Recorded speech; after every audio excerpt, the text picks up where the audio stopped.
امنیتي ځواکونو بیا په پنجشیر کې څه پیدا کړل او بلخوا بیا ندیمه چې په بتینګړه کاکۍ مشهوره ده خوشې شوه او که نه. دا دوه مهم خبرونه په همدې ویډیو کې وګورئ او سوله افغان یوټیوب چینل همدا اوس سبسکرایب کړئ. کابل نیوز راپور ورکړی دی چې د افغانستان اسلامي امارت ځواکونو په پنجشیر ولایت کې د چاڼیزو عملیاتو پر مهال زیاته اندازه درنې وسلې او میزایلونه کشف او ترلاسه کړي دي. امنیتي چارواکو تر اوسه په دې اړه څه نه دي ویلي، خو دا لومړی ځل دی چې امنیتي ځواکونه د چاڼیز عملیاتو پر مهال په دې کچه درنې وسلې ترلاسه کوي.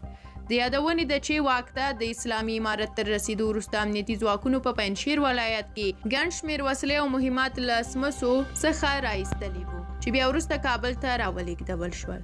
همدارنګه بیا پر انټرنیټ د بتینګړي کاکۍ په نوم ندیمه د طالبانو له زندانه خوشې شوه. هغه 24 ورځې په بند کې وه. نوموړې د ټولنې د اصلاح لپاره د کار ترڅنګ د بېوزلو سره مرستې هم کولې.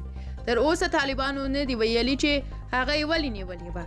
د ندیمې ورور داستان نور د خپلې خور د خوشي کېدو په اړه ازادۍ راډیو ته وویل ندیمه د کابل په شهرناو کې بې له دې چې د کومې خطا شواهد او دلیل وي له خپل دفتره په زوره وایستل شوه.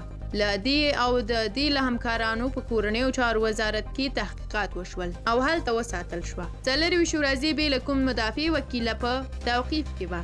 له تحقیقاتو وروسته بې ګناه ثابته شوه. له خوشي کېدو وروسته له ما سره یې تماس ونیوه. ډېره احساساتي او غمجنه وه چې ولې بې دلیله ونیول شوه. دا هم د بتینګړي کاکۍ تازه حال وو او له پنجشیر څخه مهم خبر. د لا ډېرو ویډیوګانو او خبرونو لپاره د سوله افغان یوټیوب چینل سبسکرایب هیر نه کړئ. زنګوله روښانه کړئ، ویډیوګانې مو لایک کړئ او تر اخره وګورئ. تر بیا چې راځم ښه وخت ولرئ.